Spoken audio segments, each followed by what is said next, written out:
अब हम कुछ व्यावहारिक उदाहरणों पर नज़र डालेंगे जहां कार्य प्रकट होते हैं। इस चित्र में हमारे पास एक आदमी है जो अपने घर की ओर दौड़ रहा है, जो 1000 मीटर दूर है।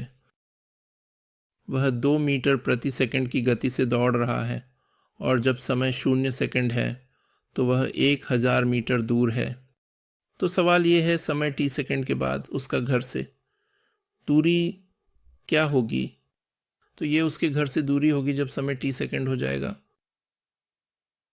तो जैसा कि आप देख सकते हैं, समय t सेकंड में यह आदमी 2t मीटर की दूरी तय करेगा, लेकिन वह अभी भी घर से 1000 2t मीटर दूर होगा।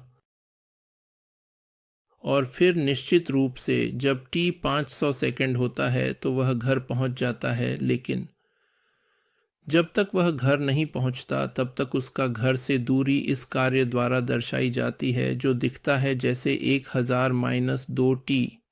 आप बाद में सीखेंगे कि इसे t का घटता हुआ कार्य कहा जाता है। मैंने जानबूझकर यह उदाहरण दिया है ताकि दिखा सकूं कि जैसे जैसे t बढ़ता है कार्य का मान वास्तव में घटता है, जो समझ में आता है क्योंकि समय के साथ वह अपने घर के और करीब होता जाता है। तो चलिए यहाँ एक और उदाहरण देखते हैं। हमारे पास एक आयताकार क्षेत्र है जिसकी लंबाई L और चौड़ाई W है। आपको इसका पेंट करने की लागत निकालने के लिए कहा गया है। अब पेंट की लागत $2 और 50 सेंट प्रति वर्ग फुट है और पूरे प्रोजेक्ट के लिए आपको पेंट ब्रश और रोलर्स पर भी $20 खर्च करने होंगे। और आयाम दो चर हैं, यह L फीट है और चौड़ाई W फीट है। तो अगर ये आयाम है तो हम जानते हैं कि आयत का क्षेत्रफल L गुणा W वर्ग फीट है और इसलिए प्रोजेक्ट की लागत 2/50 गुणा LW के बराबर है। विशेष रूप से यह ध्यान देने योग्य है कि पेंट की लागत जैसे कि $2 और 50 सेंट प्रति वर्ग फुट है। कुल मिलाकर आपको पेंट ब्रश और रोलर्स पर भी लगभग $20 खर्च करने होंगे। वास्तव में आयाम दो चर हैं। सटीक रूप से यह L फीट है और चौड़ाई W फीट है। विस्तार से अगर ये आयाम है तो हम जानते हैं कि आयत का क्षेत्रफल L गुणा W वर्ग फीट है और इसलिए प्रोजेक्ट की लागत 2.50 गुणा LW के बराबर है। समय LW के साथ पेंट ब्रश की लागत, तो आप देख सकते हैं कि लागत L और दोनों का कार्य है।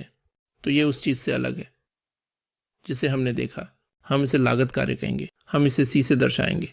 यह दो चर का कार्य है और यह कार्य इस तरह दिखता है, 20 + 2.5 LW। अब अगर मैं आपसे पूछूं कि कार्य का डोमेन क्या है, तो याद रखें कि हम डोमेन के सिद्धांत पर नज़र डाल रहे थे। कार्य का डोमेन एक संख्या जोड़ी है और प्रत्येक संख्या केवल सकारात्मक मान ले सकती है क्योंकि यह लंबाई और चौड़ाई है। ये 0 या नकारात्मक नहीं हो सकते।